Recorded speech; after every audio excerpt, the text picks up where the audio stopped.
किवान का नाम ना आए व्लॉग में। ये मैं नहीं चाहती हूँ मेरा बच्चा नजरों में आए। कभी कहीं से कोई ऑडियो लीक हो रही है, कभी कहीं से कोई वीडियो लीक हो रही है, और तो और कभी कहीं से कोई चैट लीक हो रही है। मुसलसल रजब फैमिली में लीक होने का सिलसिला जारी है।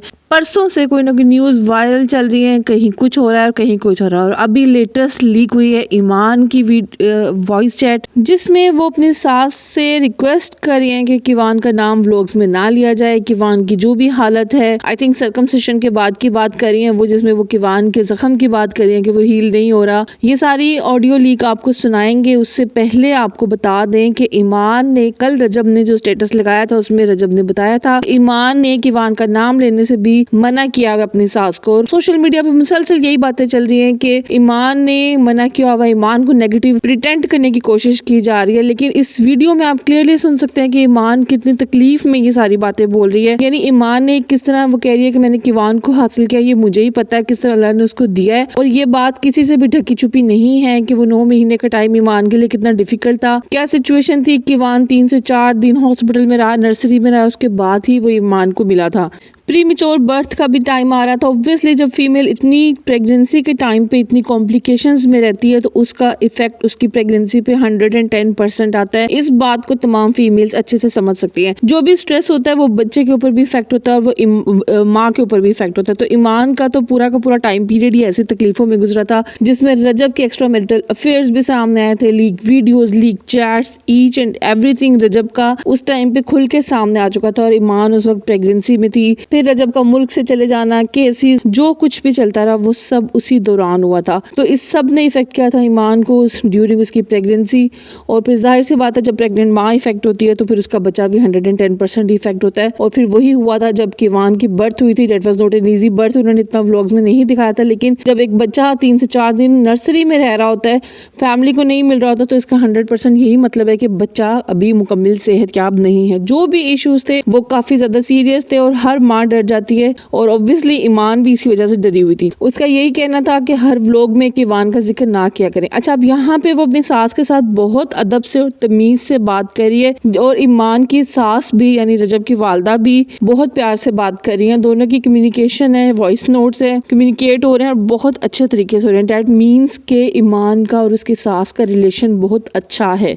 वो रिक्वेस्ट करी अपनी सास से और जिम्मेदारी लगा रही है कि ये आपकी रिस्पॉन्सिबिलिटी है कि किवान का नाम ना आए। और फिर उसकी मदर ने उसको फुलफिल भी किया। यानी एक माँ की फीलिंग्स ऑब्वियसली एक माँ ही समझ सकती है। तो यहाँ पे ये कहना कि गजल की ईमान की सास की गड़बड़ थी या जो भी था वो तो सही नहीं है, क्योंकि उन दोनों के रिलेशन काफी हेल्दी लग रहा है इन दोनों की कम्युनिकेशन से। गजल के बारे में नहीं कहा जा सकता, लेकिन मे भी गजल का भी इतना नेगेटिव इम्पैक्ट ना हो। रजब खुद ही अपने रिश्ते में बहुत ज्यादा नेगेटिव था और नेगेटिव स्टिल है। उसकी जो भी चीजें चलती रही, यूके से भी वो जो भी टिकटॉक लाइव करता रहा, पूरे सोशल मीडिया पर उसकी वीडियोज हैं, किसी को बताने की जरूरत नहीं है कि वो क्या चल रहा था।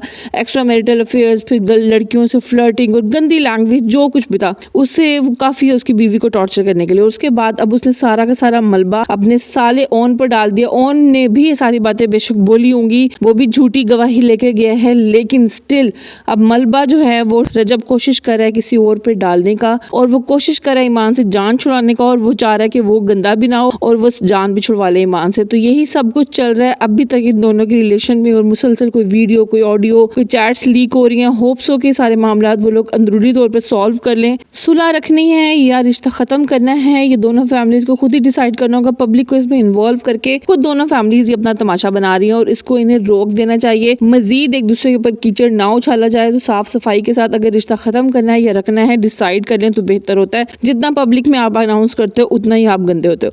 ईमान की कंप्लीट ऑडियो आगे लिखी हुई है, आप वो सुन सकते हैं। मुझे अल्लाह मियां ने जिस तरह दिया ना, मैं ही जानती हूँ। अभी किवान की तबीयत ठीक नहीं है, उसका जख्म अभी सही तरह से नहीं बना है और पजामा अभी तक नहीं उसको पहना रहे हम।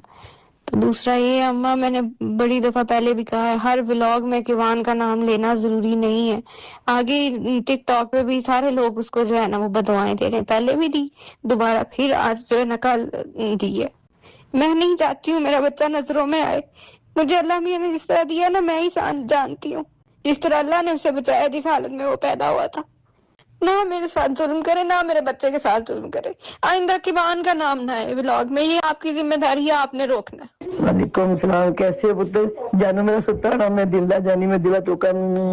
मैं रात ਨੂੰ ਆਵਾਂਗੀ, मैं बाबा गजल अपने काके ਦਾ केक कटवाने वास्ते, ठीक है, बर्थडे ਦਾ मेरे पुत्र दी। ये क्या ही कटवाना अम्मा, तबीयत उसकी भी नहीं ठीक किवान की, मैं भी थोड़ा ऐसे ही हूँ। देखिए आपने बकरे दे दिए हैं, आप वो बकरे जो है इसके जो देने थे अकीके के, वो आप दिलवा दें, केक शेक रहने देखो।